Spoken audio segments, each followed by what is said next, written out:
नमस्कार दोस्तों, जय गौ माता, वंदे मातरम। ज्योतिर्मय गौ मृत्यु संस्थान से डॉक्टर निशा भारद्वाज। जो कैंसर के प्रश्न उत्तर की सीरीज चल रही है उसमें आपका हार्दिक स्वागत है।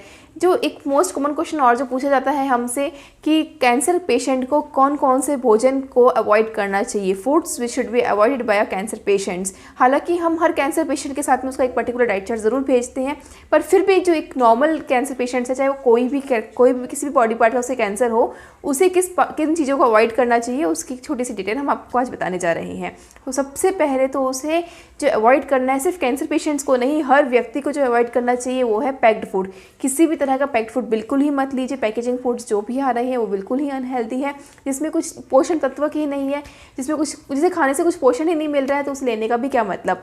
तो आपको हर तरह का पैक्ड फूड, चाहे वो कुछ भी क्यों ना हो, मैं तो आपको कहूँगी अगर कोई फ्रूट्स भी आपको पैक करके दे रहा है तो आप वो भी मत लीजिए, वो भी हेल्दी नहीं बचेगा, उसके पोषक तत्व भी खत्म हो जाते हैं। तो जो भी चीज़ पैक्ड हो गई है, अगर किसी भी चीज़ तरह से किसी भी पॉलिथीन में रैप कर दी गई है, उससे बिल्कुल ही नहीं लेना है, आपको उसे अवॉइड करना है, टोटली अवॉइड करना है।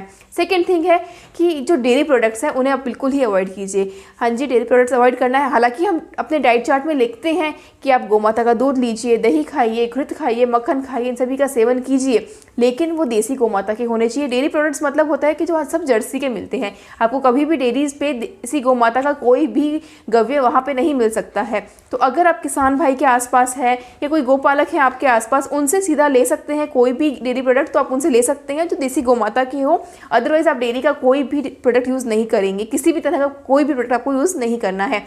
थर्ड चीज़ है कि आपको है ना, जो कोल्ड ड्रिंक्स आजकल बहुत क्रेज़ चल रहा है मेट्रो सिटीज़ में, आजकल तो अब छोटे छोटे शहरों में भी बहुत पीने लगे हैं। पता नहीं क्यों ऐसा, ये मतलब एक दूसरे को देखा देखी वो होड़ चलने लगी है कि खाने के साथ भी कोल्ड ड्रिंक्स चाहिए, घूमते फिरते भी कोल्ड ड्रिंक्स चाहिए। अब आगे गर्मी आएगी तो प्यास बुझाने के लिए भी कोल्ड ड्रिंक चाहिए, पानी से भी तो बुझ रही है, गन्ना रस है, कई सारे ऑप्शंस होते हैं, नींबू पानी ले सकते हैं आप, खसखस का शरबत ले सकते हैं, ठंडाई ले सकते हैं, आप इन चीज़ों का सेवन कर सकते हैं, लेकिन कोल्ड ड्रिंक्स बिल्कुल ही नहीं पीना है, उसको पूरी तरह से आपको अवॉइड करना है। इसके बाद बात करते हैं कि जो अब खाने में जो बन रहा है, हमारा जो घर पे जो फूड बना रहे हैं, हम घर पे जो भोजन तैयार कर रहे हैं, उनमें किन किन सावधानियों का ध्यान रखना है, उनमें क्या क्या सावधानियां बरतनी है। तो सबसे पहले कोई भी भोजन पकाते समय जो आप तेल यूज़ कर रहे हैं ना, वो रिफाइंड ऑयल नहीं होना चाहिए, वो कच्ची घानी का ले सकते हैं। कच्ची घानी में आप सरसों का, तिल का लीजिए, बहुत ही बढ़िया है। मूंगफली का भी ले सकते हैं, लेकिन जो भी ये सफोला या कोई भी अदर रिफाइंड ऑयल मिल रहे हैं उन्हें आप बिल्कुल ही अवॉइड करिएगा, उन्हें आपका सेवन नहीं करना है। सेकेंड बात करते हैं कि हम हर कैंसर पेशेंट्स को अवॉइड कराते हैं कि किसी भी प्रकार का कोई भी अनाज का सेवन आप नहीं करेंगे, चाहे वो गेहूँ हो, चाहे वो दलिया ही क्यों ना हो, या फिर बेसन हो, या इसके बाद हम बात कर सकते हैं कि चावल ही क्यों ना हो, अनपॉलिश्ड राइस हो चाहे पॉलिश्ड राइस हो, किसी भी तरह का कोई भी अनाज का सेवन एक हम कैंसर पेशेंट को लेने से बिल्कुल ही मना करते हैं। अब वो क्या क्या ले सकते हैं उसकी डिटेल हम आपको नेक्स्ट वीडियो में ज़रूर बताएंगे।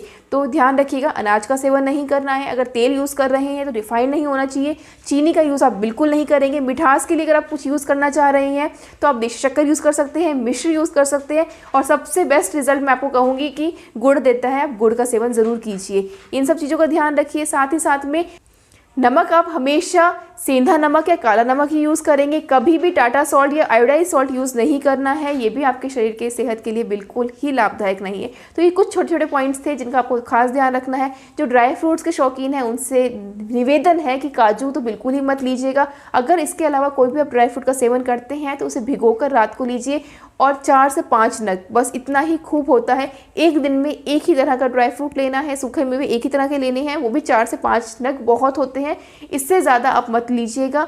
इसके बाद में भी अगर कोई टॉपिक रह गया है हमसे, या कोई भोजन का पदार्थ, कोई खाद्य पदार्थ हमने आपको नहीं बताया है जिसके बारे में आप जानना चाहते हैं, तो हमें कमेंट सेक्शन में ज़रूर बताइएगा।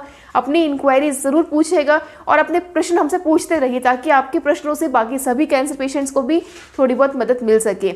इससे अधिक जानकारी के लिए आप हमारे संस्थान में संपर्क कर सकते हैं। हमारे संस्थान में सभी तरह के साध्य रोगों की चिकित्सा बिल्कुल सरल तरीके से की जाती है। एकदम पेनलेस कैंसर ट्रीटमेंट भी उपलब्ध है हमारे पास में।